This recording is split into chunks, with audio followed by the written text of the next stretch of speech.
ঘটনাটা আমার অফিসে সিডিপিও তুলাশেখর অফিসে আমি বাড়ির থেকে অফিসে গিয়ে পড়ছি মনে হয় 11:30 বাজে। তো আমি অফিসে গিয়েই অফিসের কাজ করছি কম্পিউটারে। আমার চেম্বারেই আসলাম, চেম্বারেই কাজ করতেছি। করতে করতে 1:30টার সময় প্রায় 4-5জন লোক তারা আইছে, আয়া ঢুকছে। তো আমি ভয়লাম তারা জানতে চাইছে ওই বাটার লাস্ট ডেট কবে গেছে। আমি বললাম গত মাসের 20 তারিখ লাস্ট ডেট গেছে। তো আজকে কি ভাড়া জমা দেওয়ান যাইব জিজ্ঞেস করছে। আমি বলছি না, আজকে তো সম্ভবই না, কারণ 20 তারিখেই গেছে গাড়িটা লাস্ট ডেট, এবং এটা সব রিপোর্ট আমরা তৈরি হয়ে গেছে এবং পাঠানো হয়ে গেছে। তো কেড়ে জিজ্ঞেস করতেছ আজকে কি তোমরা জমা দিবা? জিজ্ঞেস করার পরে তারা কইছে না, এমনি জানতাম আইছি, আমরা এমনি জানতাম আইছি যে ভাতার কবে লাস্ট ডেট কি আসবে বিষয়, আমরা খবরই পাইছি না, জানি না, এর লিগে আমরা আইছিলাম। আমি জিগাইলাম তারা তোমরা বাড়ি কোথায়? তারা বলছে পশ্চিম লক্ষ্মীসরা একটা পাড়া আছে, এটা বেহালাবাড়ি এডিসি ভিলেজের আন্ডারে, কিন্তু পাড়াটা হয়েছে পশ্চিম লক্ষ্মীসরা। তো আমি জায়গাটা চিনার লেগে তারা প্রশ্ন করলাম যে পাড়াটা কোন জায়গায়। তারা কইছে যে বেহালাবাড়ি 12 স্কুলের একটু পশ্চিমের দিকে একটা হিন্দুস্তানি বস্তি আছে, এটার পাশেই আমরা। তা আমরা খুব বঞ্চিত স্যার, এই এলাকাটা, এটা না পাই আমরা পশ্চিম লক্ষ্মীসরা পঞ্চায়েতের সাহায্য, না পাই আমরা বেহালাবাড়ির সাহায্য।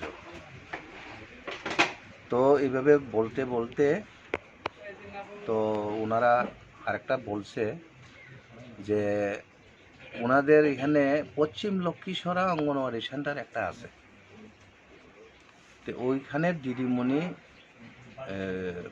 কাজ সুন্দরভাবে করে না, ভালো কাজ করে না, এটা পাবলিকের অবজেকশন আছে। তাকে সরানোর বিষয়ে কি কি করণ যায়, কি কি পদক্ষেপ করণ যায় স্যার, আপনার কাছে একটু মানে গাইড চাই। তো আমি বললাম যে এটা তো এলাকাবাসী যদি লিখিত দেয় তাইলে আমরা ইনকোয়ারি করে দেখি, ইনকোয়ারি করে দেখার পরে যদি মানে আমরা জানি যে সে আসলে কাজ করে না বা সঠিকভাবে সে পরিচালনা করে না, তখনই আমরা প্রথমে তার বেতন বন্ধ করি বা তার সহকোচ করি, এরকম একটা সিস্টেম আছে। কিন্তু এটা একটু জনগণও এটা এইভাবে মুখে কইলে হবে না, এটা লিখিত লাগবে। ঠিক আছে, তো আমি বললাম যে এটা তো আমাদের কাছে না, আপনারা এটা জনগণের কাছেই আপনারা এটা লিখিত দেন, লিখিত দেওয়ার পরে আমরা ইনকোয়ারি করার পরে আমরা এটা উপরে পাঠাই। আমাদের হায়ার অথরিটি আছে, ডিস্ট্রিক্ট লেভেলে আছে, স্টেট লেভেলে আছে, তাদের কাছেই আমরা পাঠাই দেই এবং ওনাদের অনুমতিতেই আমরা এটা ব্যবস্থা নিই। তো এই সমস্ত কথা বলার পরে ওনারা একজনে বলছে যে স্যার আমরা একটু উঠি, আমার একটা পায়খানা ধরছে, লেট্রিনে যাইতে হইব, লেট্রিন থেকে আইয়া আপনার কাছে আপনার মোবাইল নাম্বারটা নিয়ে যাব, এমন কইছে। আর আরেকজন বাকিরা ও তার সাথে সাথে বাইরে হয়ে গেছে আমার চেম্বার থেকে। তো বাইরে গিয়া গেছে পরে আমি পরবর্তী সময়ে জানলাম যে একজনে আমাদের যে অফিসের যে ইউরিনাল পয়েন্ট আছে, মানে ল্যাট্রিনের যে পয়েন্ট আছে, এই দিকে গেছে, জিজ্ঞেসও করছে বলে আমাদের অফিসের তারারে যে ল্যাট্রিনটা কোন দিকে, জানি না, সেই দিকে গেছে। বাকিরা অফিসের বাইরে গিয়া টেলিফোনে কার কার সাথে কথা বলতেছে। তো 2-3 মিনিট পরে আবার তারা ঢুকার পরে আমি জিজ্ঞেস করলাম, ও মোবাইল নাম্বার নিবা লো লেখ। কই আমি যখন মোবাইল নাম্বার বলতে আরম্ভ করলাম তখন সে আমার কথা শুনছেই না।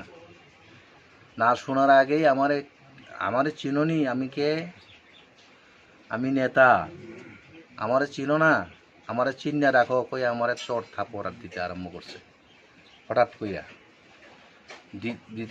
দিতে থাকলো। আরেকজনও মানে বাদিকে যারা আছে, যেজন আছে এটা একটু কালো কইরা, হেও আমার কুল মানে কিল ঘুষি এরকম দিতে থাকে। এবং ডাইন দিকের যে একটু ফর্সা কইরা, বয়স অনুমানিক ধরেন 33-34 এরকম হইব বা 35 এরকম। তো এইভাবে তারা মানে মারতে থাকলো। আমি বললাম, কেরে মারতেছ? আমার সাথে একজন আমার স্টাফ আসিল, জুসি দেববর্মা কয়া, ওনাকেও তারা একদম মানে সরাইয়া লয়ে গেছে আমার রুমেরই একটা কোনার মধ্যে। তারা কোনো কিছু করতেই দিছে না। তো আমারে তারা মারতে থাকলো। এবং আমি শুনলাম আমার যে চেম্বার আছে, চেম্বারটা তো দরজা বন্ধ, তখন দরজার বাইরেও আরও অনেকজন তারা দাঁড়াইয়া আছে। এবং আমাদের যে অফিসের যে অন্যান্য স্টাফ আছে, অন্য রুমে যে আছে, তারা আটকাইছে, মানে আসতে দিছে না আমার রুমে। তারা তো এটা হইচই শুনছে, শোনার পরেও তারা আইতে পারছে না, তারা আটকাইয়া দিয়া এরপরে তারা আমারে কিল ঘুষি দিয়া সেইরা, কিন্তু আর কিছু কথা কইছে না। এরপরে তারা বাইক নিয়ে এখান থেকে গেছে।